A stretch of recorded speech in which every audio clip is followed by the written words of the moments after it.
يا أمة الإسلام بشرى لن يطول بك الهوان قد لاح فجرك باسما فلترقبي ذاك الزمان. Assalamu alaikum wa rahmatullahi wa barakatuh.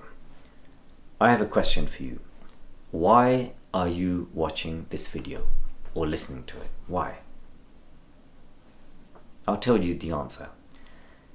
You're watching this video now because Allah subhanahu wa ta'ala, He wants you to watch this and to listen to these words.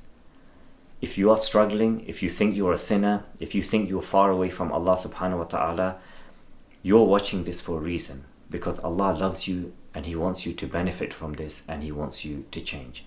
So anyone watching this video, if you are struggling, may Allah subhanahu wa ta'ala help you. I make dua for you. Please make dua for me and make dua for each other. Please leave a comment at the end of this video with one thing that you benefited from in this video, so that others may also benefit. Today's dream, it took place in the city of Birmingham, which is a city in the center of England. There was a sister that was sick in hospital. She didn't have any other family. And another sister would go to visit her and take care of her. And she went multiple times. Many times she went and she took care of the sick sister. She took care of her like she would help clean her vomit, and she would make her hair, and she would like the gory things, like change. She would be doing things like personal care. She'd spend a lot of time taking care, helping her change her clothes, helping her shower. And this is not someone like a close friend. This was just someone she found out that, oh, there's a sister that's sick in hospital. She doesn't have anyone. She wasn't friends with her. She didn't like know her as such. But a number of times she went there and she took care of her. That sister who was in hospital, one night she saw a dream. And in that dream, she saw the Prophet Muhammad sallallahu alaihi wasallam. And the Prophet sallallahu alaihi wasallam said something to that sister who was sick. She said, that one who is taking care of you, and he mentioned her name, he mentioned her by name. I'm not going to mention the name. So-and-so sister is a good person. And that was the end of that dream. 3 reflections from this dream. When you see a dead person in a dream and they tell you something, whatever that person tells you is the truth, because the dead are already in the Darul Haq, they are already in the realm of truth. So anytime you see someone, you may see a relative, a friend, or someone is saying something to you who has passed away, whatever that person says, generally it's true, or it will come true. Seeing the Prophet Muhammad sallallahu alaihi wasallam in a dream and him saying something, there is no doubt at all that that thing is true. There is no doubt whatsoever that that thing is true. And what a beautiful acknowledgement for that woman, for that sister who's going and visiting that one in hospital and making her hair and helping her shower and taking her dirty clothes and doing her laundry and everything, for the Prophet to say that person, that she's a good person, she's a good woman. An acknowledgement like that only comes from Allah subhanahu wa ta'ala. The second lesson, the Sahaba would hide their good deeds just like they would hide their sins. We have this trend now on social media where every good deed has to be announced. Oh yeah, you know, when I was up for tahajjud, you know, then I got this message, and then I looked at the message, you know, you slipped it in that you get up for tahajjud. And yeah, you know, it's been tough this year. Normally I finish 4 Qur'ans, but this year I was only able to do 3. And yeah, just when I made Umrah, and like you're putting selfies and pictures and everything. You're going to worship Allah. Why are you announcing it to the world? What are you looking for? You're looking for likes, for validation? Yes, sometimes charity should be given in public in order to encourage other people. But all these other actions that people do, Why are you doing it? Why are you broadcasting it? For what? This woman was going to visit that sister. Did you read about it on Instagram? You weren't reading about it on Instagram. Or you didn't get a WhatsApp about it. Nobody knew. The sick sister knew, the visiting sister knew, and Allah knew. Nobody else knew. And she's going and doing this multiple times. Multiple times she was doing this. Hide your good deeds. If you want to be sincere, do good deeds in secret. Hide them just like you would hide sins, that you don't want anyone to find out that you're doing this good action.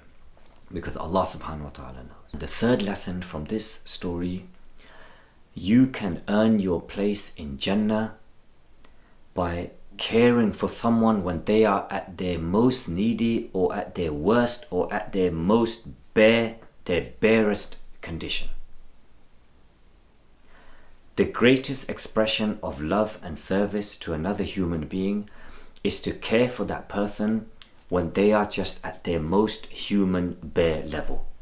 And that means helping them with their blood, with their urine, with their feces, with their vomit, all of these human waste things that repel people.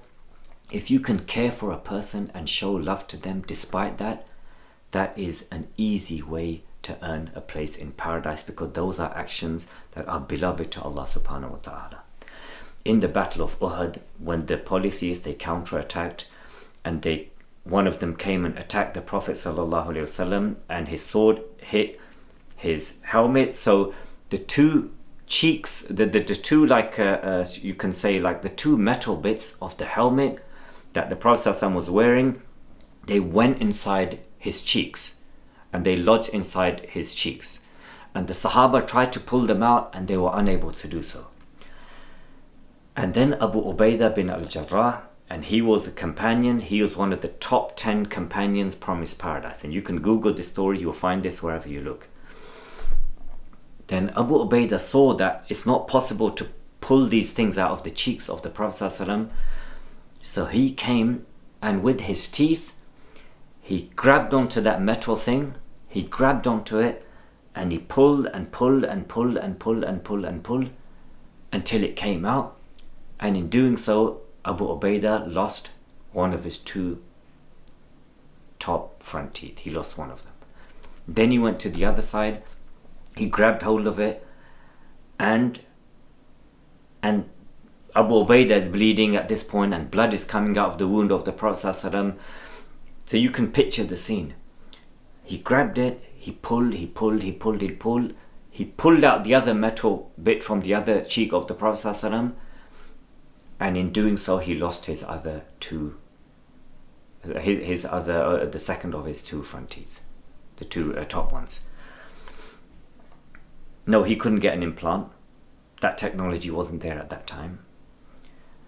The Prophet ﷺ, at that moment, he said, "Whosoever's blood has mixed with mine, the hellfire is forbidden to touch." The Prophet ﷺ died, and years went by. Whenever the Sahaba would see Abu Ubaidah, whenever he would smile, there would be a gap. There would be a gap at the top of his teeth.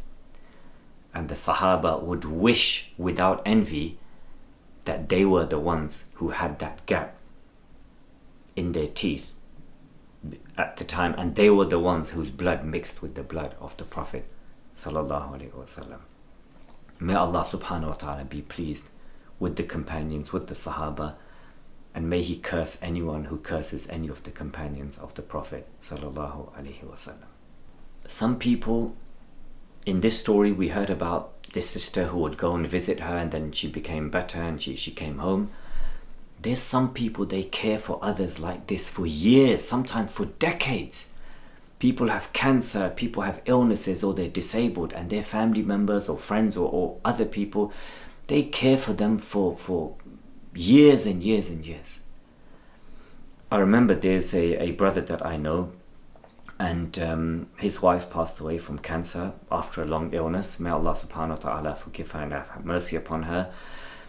The way this man cared for his wife, he had young children, he would go to hospital, He would spend all day with his wife, caring for her, cleaning her vomit, cleaning her bodily fluids. And all night he would stay awake next to her, watching her, giving her comfort, giving her strength. When a lot of men, a lot of males, because they're not men, a lot of males, sorry to say, what they do in circumstances like that, they'll just be gone. They'll either divorce that woman, or they'll go and get a second wife, or they'll leave it as someone else's problem. That's quite common for people to do that. But what this brother did, until she died, until she passed away, was what a real man does. And when I met him, I told him to his face, I said, my brother, I said, you are a real man. Because only a real man can do what you did.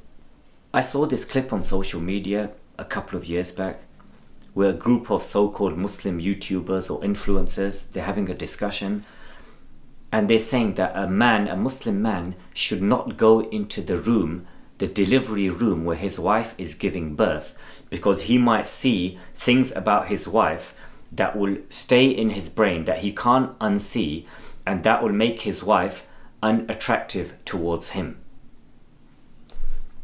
What a shameful, disgusting, despicable thing to say. What a shameful thing to say. Shame on you, brother. Did you say that? Shame on you. Are you not embarrassed? Are you not ashamed? Your wife may die giving birth to your child. And at the moment that she needs you most, you're out there on your phone. You're not even in the room. You're in another part of the hospital. You're having a coffee or checking likes on your social media. What a shameful, disgusting thing to say. And if you're in a country where the people aren't Muslim, she may die, and the last human being that she sees, instead of seeing her husband, or instead of seeing someone she's related to, she sees a lady, a midwife, that might not even be Muslim. What a despicable thing.